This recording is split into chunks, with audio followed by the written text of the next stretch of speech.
Welcome back to Movie Recap Zone. Today, we're diving into a thrilling psychological drama that explores the darkest corners of marriage, desire, and control.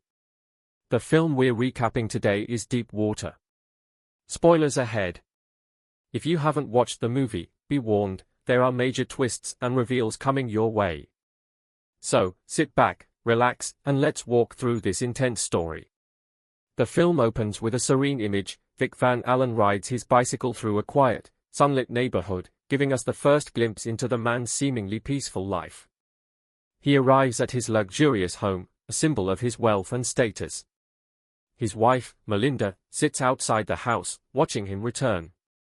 But what should be a simple moment between a husband and wife is laden with unspoken tension. Vic is composed, perhaps too composed, while Melinda looks at him with a sense of distant curiosity, a lingering question in her eyes.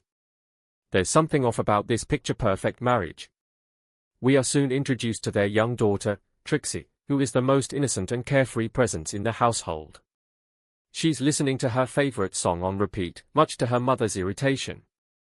Melinda's annoyance toward Trixie is subtle yet telling. It hints at her frustrations in life, her restlessness in the family dynamic, and her desire for a life outside the boundaries of motherhood and marriage. Melinda is a free spirit, bored and reckless, while Vic is the quiet observer, seemingly content to bend to his wife's whims. In this early scene, Melinda asks Vic to choose a dress for her. She is deliberately making him part of her decisions, her flirtations with control. When she asks him to fetch her black shoes, Vic complies without hesitation.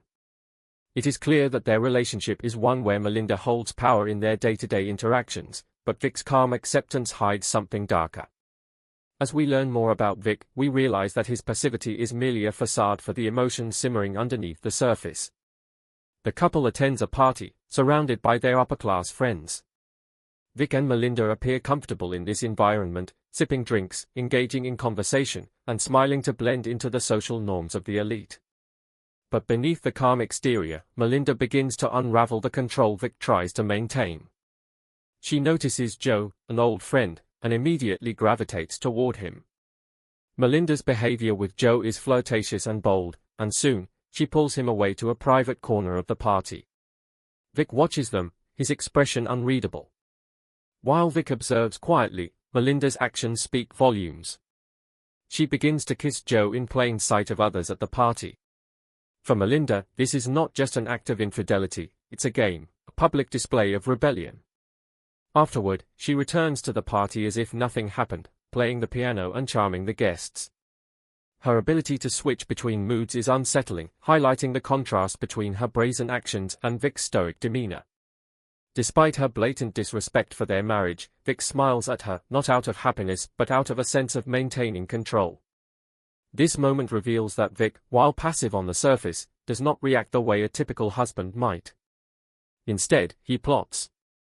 Later, Joe approaches Vic, thanking him for allowing him to see Melinda. What starts as a light conversation quickly turns dark when Vic brings up the name Martin McCrae, a man who recently went missing. Vic calmly suggests to Joe that he was responsible for McCrae's disappearance. At first, Joe assumes it's a joke, after all, who would openly admit to murder? But Vic's calm assurance and the chilling smile on his face send a wave of discomfort through Joe. The seed of fear is planted. Vic's threat is clear: if Joe continues his relationship with Melinda, he could meet the same fate as Martin McCrae. Joe quickly excuses himself and leaves the party. Despite this confrontation, Melinda is furious with Vic, feeling he has ruined her evening by confronting Joe. This scene sets up the power dynamics between the couple. Melinda thrives on pushing boundaries, while Vic, despite his outward calm, is willing to go to extreme lengths to maintain control over his wife's affairs. As the night progresses, we see more of Melinda's reckless behavior. Melinda enters the kitchen without a shirt on, interrupting Vic's conversation with their babysitter. Vic is visibly uncomfortable and tells her to cover up, but Melinda, defiant and unapologetic, refuses to comply. The tension between them is palpable, as Melinda's behavior crosses the line from rebellious to provocative. Vic's annoyance is a slow boil, he remains calm, but there is a growing resentment beneath the surface. In these early moments, we begin to understand that Melinda is careless and selfish consumed by her own desires and thrill-seeking nature. Her actions toward Vic are both cruel and manipulative, as she seems to take pleasure in provoking him and testing his boundaries. But Vic is not merely a victim of her cruelty, he is silently calculating, plotting his next move. Another important element of Vic's character is revealed through his unusual hobby: he keeps snails as pets. The snails are for Vic himself, slow-moving, quiet, and seemingly harmless on the surface, but capable of has risen to the surface of the river. Later, Melinda finds Tony's wallet in Vic's workspace, confirming her suspicions. Rather than turning Vic in, she silently burns the wallet, complicit in her own way. In a tense climax, an older man body witnesses Vic trying to submerge Tony's body again. The man attempts to escape, but Vic chases him down on his bicycle leading to a fatal accident. As the movie draws to a close, Vic returns home as if nothing has happened, cycling through the same routine we saw at the beginning of the movie. In a final twist, we see Melinda burning Tony's ID, choosing to protect Vic despite everything, perhaps because of their mutually destructive relationship.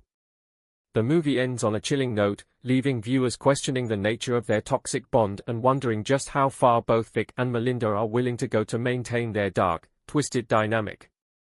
Thanks for watching. If you enjoyed this recap, don't forget to like, comment your favorite movie for the next review, and subscribe for more in-depth movie recaps.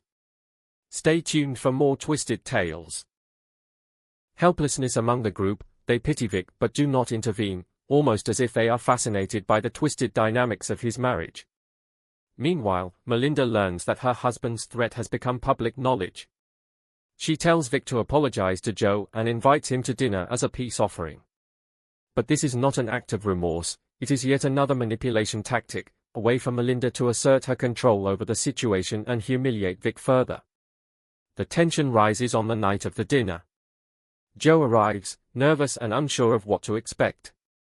Vic greets him at the door with an unsettling sense of calm. When Joe asks if Melinda is home, Vic jokes that she isn't, already beginning to play mind games. Joe is visibly uncomfortable, but Vic leads him into the house, offering to cook seafood for dinner. Vic's attempt to salvage the evening is met with subtle sabotage from Melinda. She begins eating a grilled cheese sandwich, clearly trying to provoke her husband. She sends Vic away to tuck their daughter into bed, ensuring that she has more time alone with Joe. After putting Trixie to sleep, Vic returns to find Melinda and Joe engaged in flirtatious behavior. The dinner is a disaster, filled with tension, unspoken animosity, and a power struggle between Vic and Melinda. After dinner, Joe demands an apology from Vic for the previous joke about Martin McRae. But Vic, instead of apologizing, doubles down on the threat, telling Joe that his warning was not a joke. Joe is shaken, and Vic calmly calls him an Uber, as if nothing unusual had happened. This moment marks a turning point in the film, as it becomes clear that Vic is capable of extreme measures to maintain control over his marriage. The line between joke and threat blurs, and Vic's calm exterior begins to crack, revealing a darker, more sinister side. At another party, Vic and Melinda meet a writer who openly jokes about Vic being a killer, referencing the Martin McRae incident.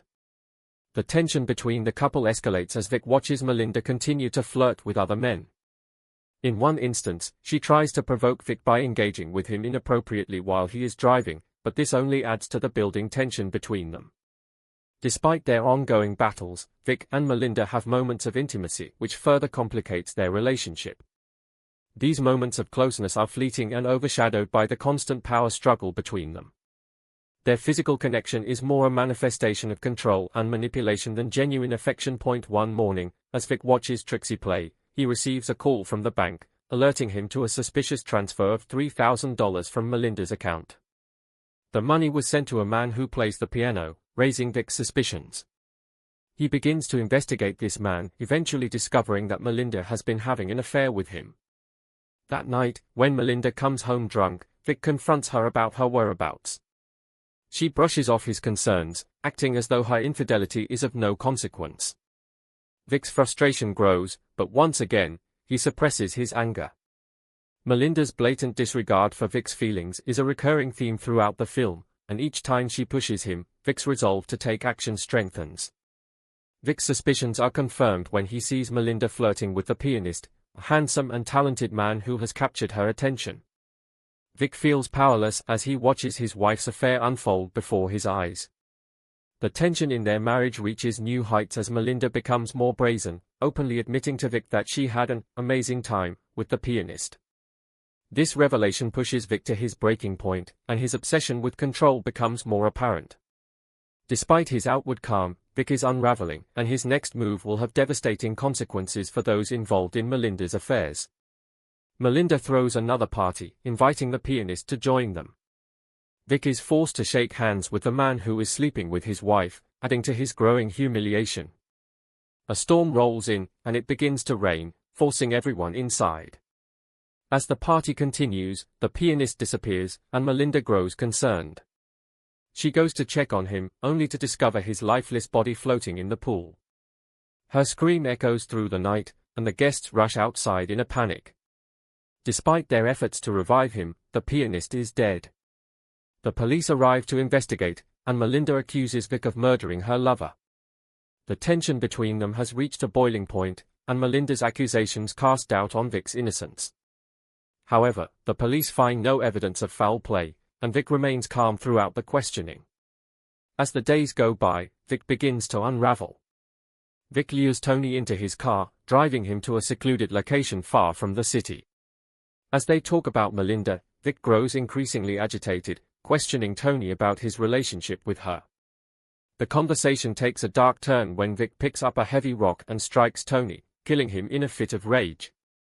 He then disposes of Tony's body in a river, weighing it down with a rock to ensure it sinks.